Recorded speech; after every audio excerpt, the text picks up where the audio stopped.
স্বাগতম ক্রিক ফ্রেন্ডজি নিয়মিত আয়োজন টোটাল ইম্প্যাক্টে আমি সৈয়দ সামি আছি আপনাদের সঙ্গে। বিপিএলের এখন একটা মাঝামাঝি সময় চলছে, বেশ কয়েকজন ক্রিকেটার কিন্তু চলে যাচ্ছেন নিজেদের সিরিজ খেলার জন্য, পাশাপাশি বেশ কয়েকজন ক্রিকেটার কিন্তু বিভিন্ন দলের সঙ্গে যোগ দিচ্ছেন। বিপিএলের বেশ কিছু আপডেট নিয়ে আজকে কথা বলার জন্য হাজির হয়েছি। আমার সঙ্গে আছেন মোহাম্মদ সাদমান। সাদমান, স্বাগতম। ধন্যবাদ। এবারে বিপিএলটা কিন্তু চট্টগ্রাম রয়্যালসের হয়ে দারুণ খেলেছিলেন অ্যাডাম রোজিংটন, তিনি আসলে চলে যেতে বাধ্য হয়েছেন, একটা ইনজুরিতে পড়েছেন। আজকে কিন্তু কিছুক্ষণ আগে আমরা একটা আপডেট দেখছিলাম যে দলটার পক্ষ থেকে জানানো হয়েছে রোজিংটন এবারে বিপিএল আর খেলতে পারবেন না। এটা আসলে দলটার জন্য কতটা আসলে বিপদের সম্মুখীন হয় আপনার মনে হয়? না, আপনার চট্টগ্রাম নিয়ে আসলে বলতে গেলে প্রথমেই কিন্তু চট্টগ্রামে একটা মালিকানা নিয়ে একটা ইস্যু হয়েছিল, এরপরে কিন্তু বিসিবি নিয়ে নিয়েছিল। তখন কিন্তু আসলে মনে হচ্ছিল যে এই টিমটা আসলে কী করবে। আগের টিমগুলো যেরকম আগের বিপিএলগুলো এই টাইপের টিম যারা ছিল তারা কিন্তু আসলে বেশি দূর যেতে পারেনি বা অনেক খারাপ খেলেছে। সেইখান থেকে কিন্তু আসলে সবাইকে ভুল প্রমাণ করে তারা কিন্তু টেবিল টপার। এখন তারা কিন্তু দুর্দান্ত খেলে যাচ্ছে। সেই দুর্দান্ত খেলার অন্যতম কারিগর ছিলেন হচ্ছে অ্যাডাম রসিংটন। তিনি কিন্তু আসলে ইংল্যান্ডের প্লেয়ার, তাকে সচরাচর দেখা যায় না, কিন্তু তাকে চট্টগ্রাম নিয়ে এসেছিল। তিনি উইকেট কিপিংয়েও কিন্তু রেকর্ড করেছেন বিপিএলে এবং ব্যাট হাতে কিন্তু দুর্দান্ত খেলছিলেন। কিন্তু আনফর্চুনেটলি গত ম্যাচে তিনি আঙ্গুল একটা চোট পান এবং সেই কারণে আসলে পুরো বিপিএল থেকে আসলে তাকে ছিটকে যেতে হচ্ছে। আপনি যেটা বলছিলেন যে এই তিনি চলে যাওয়াতে আসলে কি কতটা সাফার করবে। আপনি যখন মাঝপথে এরকম আছেন, আপনার এত ভালো একটা রিদম যাচ্ছে, যার অন্যতম আরেকজন প্লেয়ার ছিলেন রসিংটন, তিনি যখন চলে যাচ্ছেন অবশ্যই একটা ঘাটতি সেখানে থাকবে বা একটা রিদমের একটা ব্যাঘাত ঘটবে। সেখানে চট্টগ্রামে আসলে এখন আবার নতুন করে আসলে চ্যালেঞ্জ নিতে হবে যে কীভাবে এই টিমটাকে ভালো করতে হবে। নাইম শেখ কিন্তু ভালো ফর্মে আছেন, টাচে আছেন, তাকে আসলে ক্যারি করতে হবে। এই ইনজুরি তো আসলে থাকবেই সেখানে। তবে আমরা দেখছিলাম যে বেশ কয়েকটা ম্যাচে কিন্তু এই দুজনই ম্যাচটাকে একদম শেষ করে দিয়েছিলেন। 10 উইকেটে জিতছেন, 9 উইকেটে জিতছে, মানে এই দুজনের ফর্মটা দুর্দান্ত ছিল। হ্যাঁ, সো সেইখানে এই বললাম তো, মানে এরকম আপনার যদি একটা ব্যাঘাত ঘটে তখন অবশ্যই রিদমে খাটতে হবে। কিন্তু আসলে প্রফেশনাল টিমগুলো এইভাবেই চালাতে হয়, তাদের ব্যাকআপ হিসেবে চিন্তা করে রাখতে হয় তিন না থাকলে কে হবে। এখন সেটাই আসলে দেখার বিষয় যে চট্টগ্রাম কাকে নিয়ে আগায়। তবে এখানে কিন্তু সব থেকে ভালো একটা খবর, কিন্তু রাজশাহী ওয়ারিয়র্সের খেলতে বিপিএল এবারে আসলে জিমি নিশাম এরই মধ্যে কিন্তু ঢাকায় পা রেখেছেন। দলটা কিন্তু ভালো ফর্মেই আছে। সিলেট পর্বে তাদের দুইটা ম্যাচ বাকি আছে, একটা ঢাকা ক্যাপিটালসের বিপক্ষে আর একটা রংপুর রাইডার্সের বিপক্ষে। এই দুইটা ম্যাচে কিন্তু তারা পাচ্ছে নিশামকে।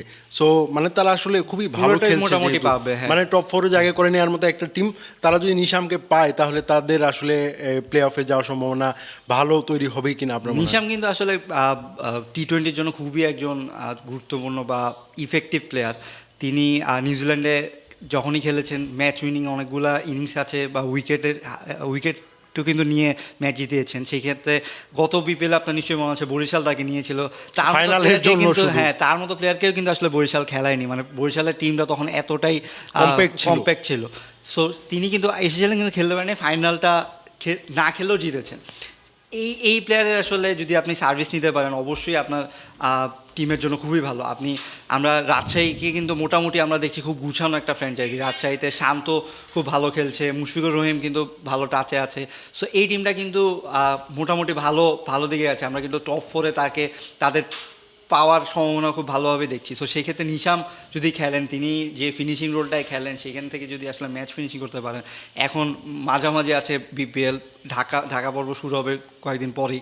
সো সেইখানে যদি নিশাম আগে যেহেতু যেই এক্সপিরিয়েন্স রয়েছে তার বিপিএল খেলা, সেই এক্সপিরিয়েন্স কাজে লাগিয়ে রাজশাহীকে আসলে ফাইনালে বা মানে কোয়ালিফায়ারগুলোতে যদি নিতে পারেন সেটা কিন্তু আসলে রাজশাহীর জন্য খুব ভালো একটা অবস্থা। নিশাম কিন্তু এর আগে রংপুর রাইডার্স হয়ে খেলেছিলেন একটা আসরে, সেখানে 5-6টা ম্যাচ পেয়েছিলেন, 250-র মতো রান করেছিলেন, ব্যাট হাতে দুর্দান্ত একটা ফর্ম দেখিয়েছিলেন, পাশাপাশি বল হাতে 4-5টা উইকেট নিয়েছেন, যেটা আসলে রংপুর রাইডার্সকে ভালো একটা মানে এই পারফর্ম করার একটা সুযোগ করে দিয়েছিল।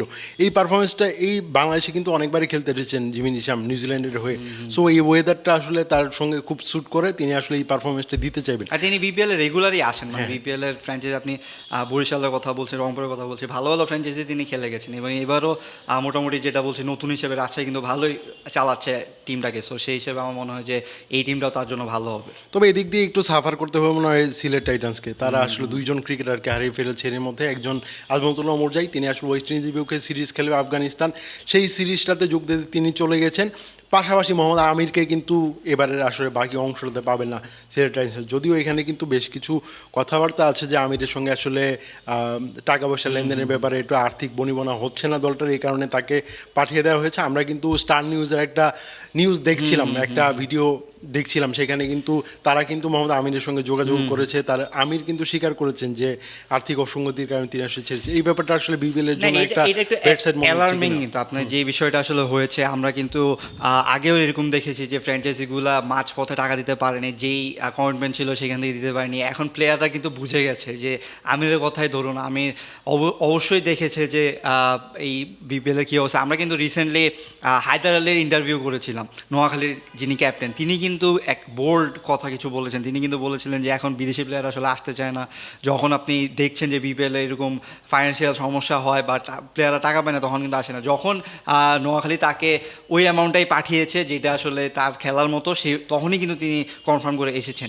সো আমিরকেও ওইভাবেই আসলে যেই নিয়ম অনুযায়ী কিন্তু কনফার্ম করার কথা ছিল যে 25% আগে দেওয়া হবে, এরপরে আপনি 50% পাবেন, ইনস্টলমেন্টে বাকিগুলো দেওয়া হবে। কিন্তু আপনার একটা সার্টেন ম্যাচের পরে যেই অ্যামাউন্টটা দেওয়ার কথা সেটা কিন্তু আমির পাননি, এবং তাকে ডিরেক্টলি আসলে বলা হয়েছে যে এই যেই স্পন্সররা রয়েছে তারা ওইভাবে টাকা এখনও দিচ্ছে না, সেই কারণে দিতে পারছে না। এখন একটা প্লেয়ার আপনি এই সম্পর্কর খাতিরে আসলে তো খেলাটা কঠিন, যেটা আসলে এতদিন আমরা হয়ে আসছে দেখছি, আপনি কমিটমেন্ট করছেন কিন্তু করছি না।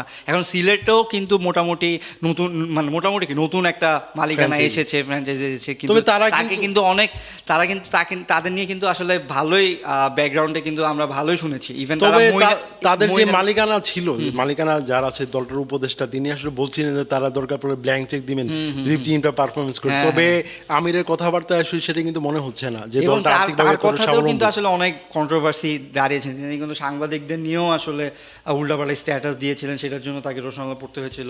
আপনি যেটা বলছিলেন যে হ্যাঁ, এইভাবে বলার পরে আপনি যেই কমিটমেন্ট এখন আছে সেটাও দেওয়া হচ্ছে না। আগে আপনার নিশ্চয় মনে হচ্ছে, আগে একটা ফ্র্যাঞ্চাইজি টিমের মালিক এভাবে বলতো যে সে পারফর্ম করে না দেখে আমি তাকে টাকা দিইনি। এইখানেও কি এরকম কোনো আছে না? কারণ তাদের কথাবার্তা শুনলে মনে হয় যে তারা প্লেয়ারদের এইভাবে চালায়, তারা এমন এমন ওয়ার্ড ইউজ করে, এমন এমন মেন্টালিটি দেখাচ্ছে যেটা মনে হয় যে এরকম।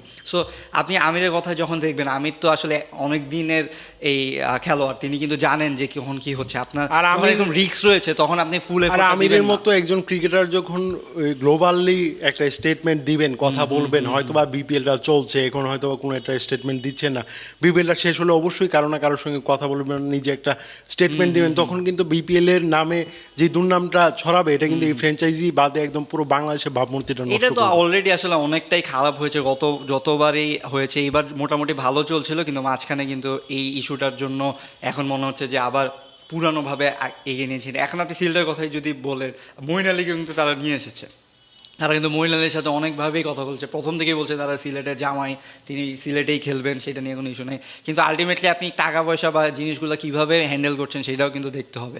আপনি আমির যদি এভাবে ট্রিট হয়, তার মানে সবগুলো প্লেয়ারের ক্ষেত্রেই কোনো না কোনো একটা ঝামেলা আছে। সো সেই ক্ষেত্রে এইভাবে ফ্র্যাঞ্চাইজি তো আসলে চালানো যায় না। এখানে বোর্ডের যে ফ্র্যাঞ্চাইজি ফেল করলে বোর্ডকে দায় নিতেই হবে। বোর্ড এত যাচাই বাছাই করে আপনি যখন মালিকানা দিচ্ছেন, এরপর যদি পে করতে না পারে তখন বোর্ডের আসলে দায়িত্ব নিতে হবে। প্লেয়ারগুলো যখন কমপ্লেন করবে তখন কিন্তু এখনও কিন্তু আমরা শুনি যে অনেক গতবারের বিপিএল অনেক প্লেয়ার টাকা পায়নি। এখন এটা কতদিন ক্যারি করবেন আপনারা? এখন সেটা আসলে বাংলাদেশের ক্রিকেট কিন্তু এখন খুবই একটা টালমাটাল সময়ের মধ্যে। আপনি ন্যাশনাল টিমের ওয়ার্ল্ড কাপের কথা ধরুন বা বিপিএলের কথা ধরুন, বিপিএলটা যদি আমরা ভালোভাবে শেষ করতে পারি তখন আমরা আসলে ফুললি ওয়ার্ল্ড কাপে হয়তো ফোকাস দিতে পারবো। এখন এই মাঝামাঝি আসার পরে বাকি অর্ধেকটুকু আসলে আল্লাহ করে ভালোভাবে শেষ করলেই হয়, না হলে কিন্তু আবার সেই পুনরাবৃত্তি হবে। ধন্যবাদ স্যার আমাকে সময় দেওয়ার জন্য। দর্শক, ক্রিকেট ফ্রেন্ডের নিয়মিত আয়োজনে আমাদের সঙ্গে থাকার জন্য ধন্যবাদ। পরবর্তী কোনো পর্বে অন্য কোনো বিষয় নিয়ে আবার কথা বলবো, সেই পর্যন্ত আমাদের সঙ্গে থাকুন।